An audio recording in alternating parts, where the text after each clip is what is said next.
August is National Breastfeeding Month, and it got me thinking about the feeding journey that I had with my girls.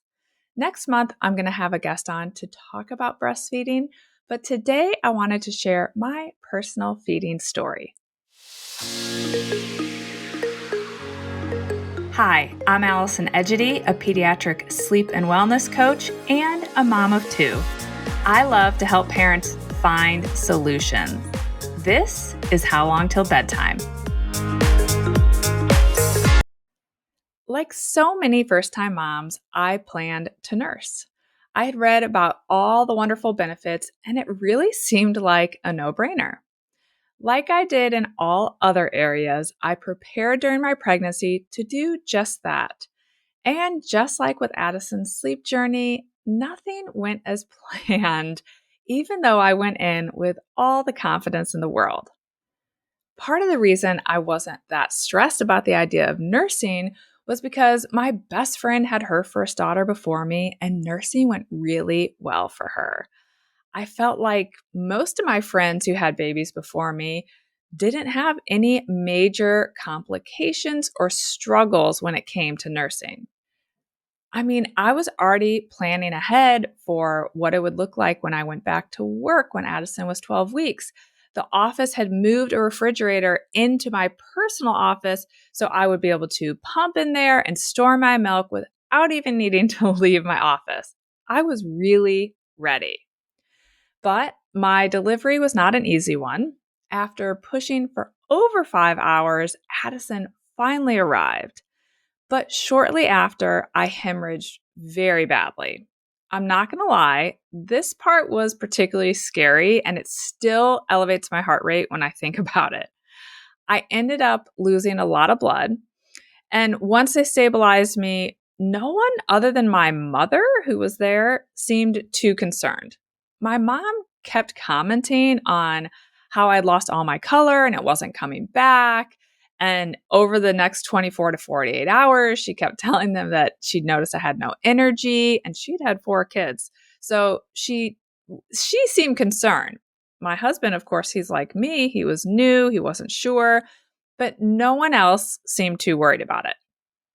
Addison had a really strong desire to suck and latched on right away. Several of the nurses would come in, sometimes they'd pop their finger into her mouth and they'd say, whoa, whoa, whoa, she has a really strong desire to suck and strong ability to suck. So everyone thought that was a positive.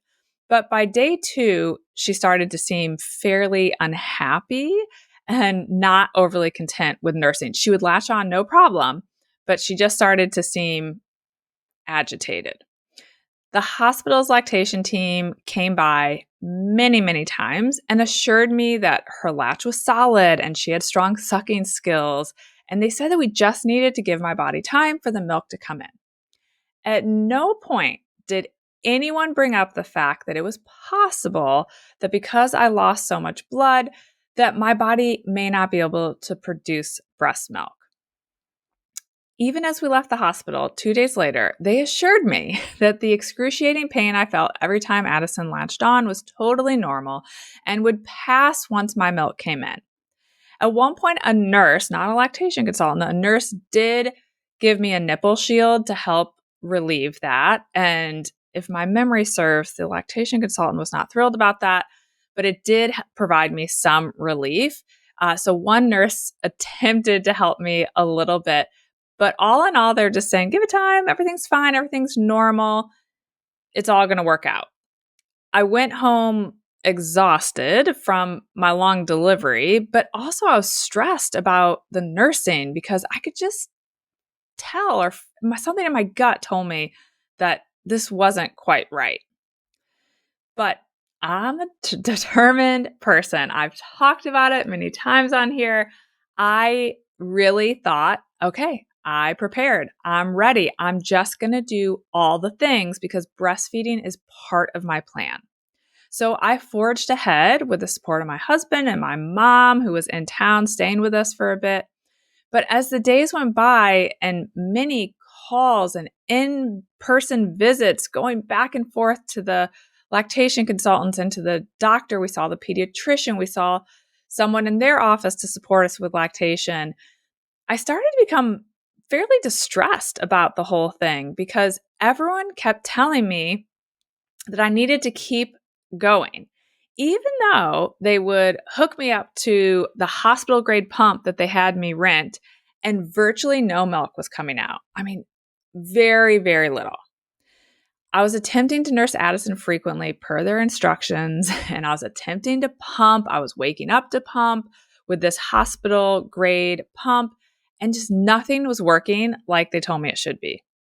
I was taking all the supplements. I was eating what they told me to eat. I was drinking as much as they told me to drink and what they told me to drink. And again, it seemed like nothing was helping. Addison and I were both kind of getting more distraught with each passing day. In some ways, as the days went on, it started to seem like she was getting more distraught with the passing hour. Finally, on day 6, my mom intervened as I was holding my screaming baby. And she told me that it was time to move past just giving her this little small syringe next to my nipple to kind of try to trick her into thinking she was nursing, but yet she was still getting some formula because I wasn't producing well.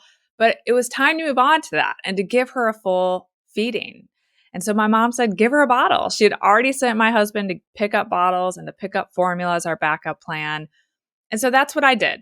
With the permission that my mom gave me, I fed Addison a bottle. And I remember just having this urge to cry. And at some point, I don't know if it was that first bottle or as I realized, like, oh, wow, this is really coming to an end. I can remember where I was sitting. I just don't remember exactly how far into this transition. I really did have a good, solid cry. But the good news is Addison stopped crying because she ate and then she was content. And I still continued to try to pump and let Addison work on nursing for another 5 or 6 days before my mom finally convinced me to stop because it had been well over 10 days. It was I think we were at either day 11 or 12 when I finally pulled the plug. And I was still literally only getting drops of milk when I was pumping. I never got more than an ounce at any time between pumping both breasts. So I was not making any progress. And I don't know if Addison on her own was getting much at all. I couldn't even get it out of a typical pump. I had to use this hospital grade pump, which, by the way, you guys, was so painful when there was very little relief. So, I'll preface what I'm going to say next by saying that I have since met many, many wonderful lactation consultants. I'm friends with lactation consultants. I have many clients who have had an amazing, almost life-changing experience because of the lactation consultant that guided them. But in my situation, I feel like I was only made to feel like I was giving up and letting my baby down or that I was doing something wrong. The guilt trip was laid on really thick when I decided to throw in that towel on day 11 or 12.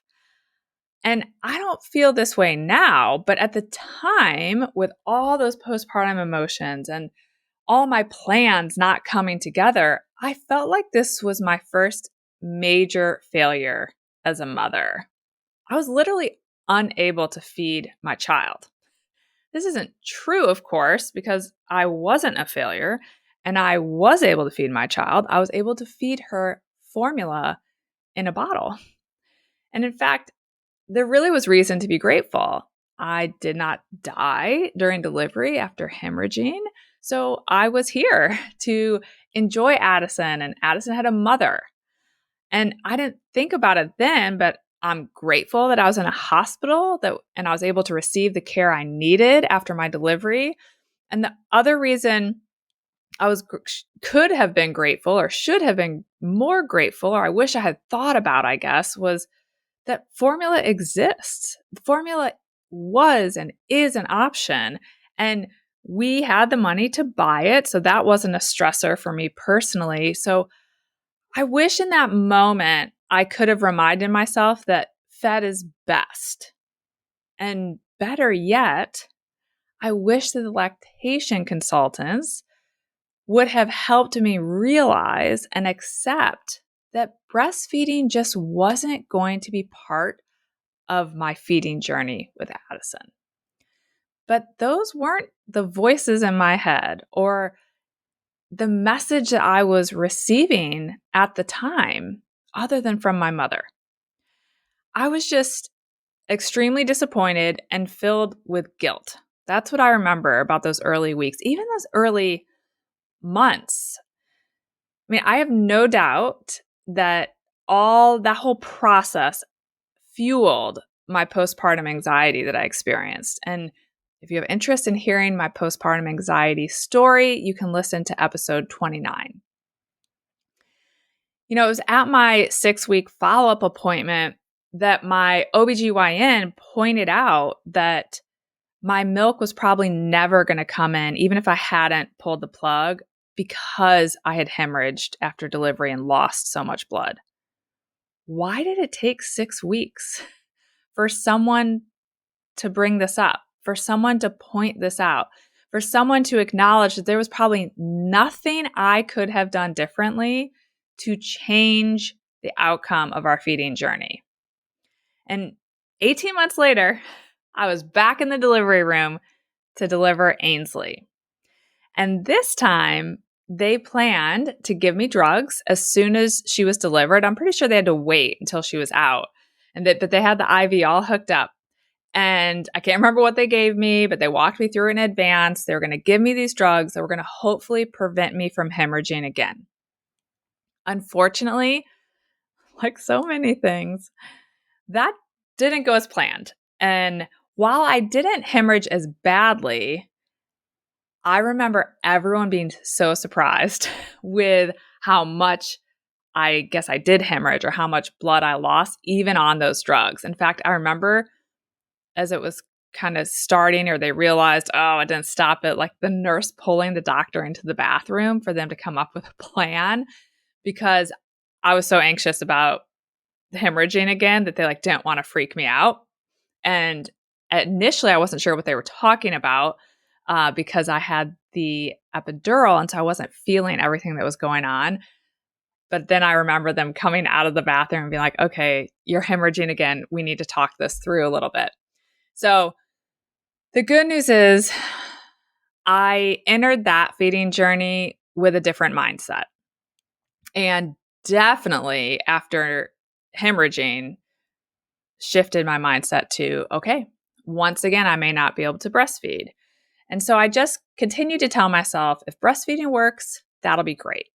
But if not, we're going to be okay. And I actually did end up producing a little bit of milk, never enough to exclusively breastfeed. And I did start to supplement pretty quickly. I think within the first 3 or 4 days, when it was clear, everything wasn't going to kick in like it would in my dreams. I did start to supplement much sooner, but we were able to nurse, or Ainsley and I were able to nurse, and my supply was definitely much more than it was before, but it was not a whole lot. And so I continued to nurse her. I did everything I needed to do to work on increasing my supply and keeping that a priority in the early weeks. And it just didn't really increase. It kind of stayed steady, and we did both nursing and bottle feeding. And then at about 7 weeks, Ainsley decided that she was done nursing. I mean, I'm sure it was a lot of work to get very little, but I actually didn't spend a ton of time stressing out about it. So after a couple of days of her not wanting to nurse, and me knowing I'd kind of already done all that I could, I just pulled the plug and we transitioned her fully over to formula. And while I was bummed, I was in a much better place emotionally about this second feeding journey as compared to my first. So those are the stories of my 2 feeding journeys. And when I look back at that now, my girls are almost 8 and 9.5. I do still sometimes feel that guilt creep in. I like to keep it real around here. And, Addison was diagnosed with asthma when she was 18 months. And while she hasn't had to use an inhaler in over 2 years, from time to time, I find myself wondering if those respiratory struggles could have been avoided if I had been able to nurse. Of course, there's zero benefit for me entertaining this chatter because there's nothing I could have done about it. And I always wonder if I would have had postpartum anxiety as badly as I did if the lactation consultants had been a little more empathetic and supportive. When I think of what an amazing lactation consultant would look like for me, I think it would be someone who does everything in their power and takes all of their training to support me or you in the breastfeeding journey. But it would be someone who also could help me or could have helped me or could help you decide if that breastfeeding journey is not going to work out. Help you decide if it's time to look at alternative options. It would have been helpful if they were trained or intentional about helping me shift to another option. I think it'd be awesome if lactation consultants could help educate moms on donor milk options and what that looks like and what we want to think about as we evaluate that option, and or help me or another mom choose a formula and what do you want to think about when it comes to that, because I'm going to be honest, in all my stress I didn't think about any of that. It was like, just give me a formula, off we go. It's just such a, once I failed at the nursing, it was formula and that was it. And I didn't honestly spend a lot of time thinking about that. And I kind of wish I had.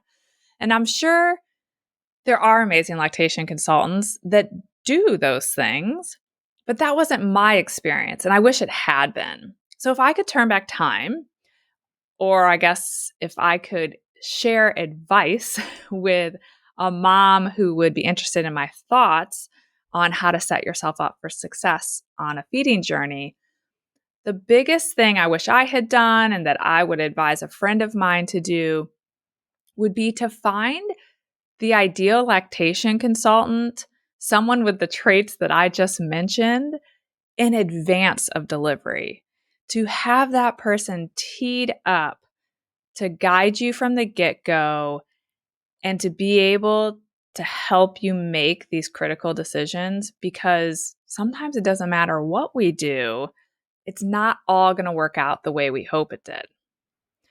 I support a lot of new moms in my newborn sleep program, Have Baby Needs Sleep, and there's a lot of discussion around feeding journeys. And I've had this group for years now, so it's a constant. Every week there are discussions around feeding and how that's going and what it looks like, because it all connects into sleep. And while I'm 100% supportive of breastfeeding and all the wonderful benefits that come with it, and I'm always encouraging it for the moms who want to take that route in the group, I also really focus on fed is best. And I and we as a community really keep maternal mental health as a very top priority, because sometimes the feeding really plays into that aspect. Feeding and sleep, they both play into that aspect big time. And so I always kind of hold that as a key pillar in the group as moms are talking about this and supporting each other along their feeding journey. I think this is something just as friends that we can do for each other. We can encourage the moms in our lives along through their breastfeeding journey if it's going well or challenging or they're overcoming hurdles. But we can also support moms who choose not to breastfeed at all or struggle big time on their journey or simply can't breastfeed for whatever reason. There's so many reasons. It could be medical, like mine. It could be because of the time they have to return to work. There's just so many reasons that it's not going to work out for some moms. In the coming weeks, I'm going to have a formula technician on to discuss all things related to formula and bottles, which I think will be very interesting. I have a lot of questions, all the questions I never asked when my kids were little. So keep an eye out for that episode.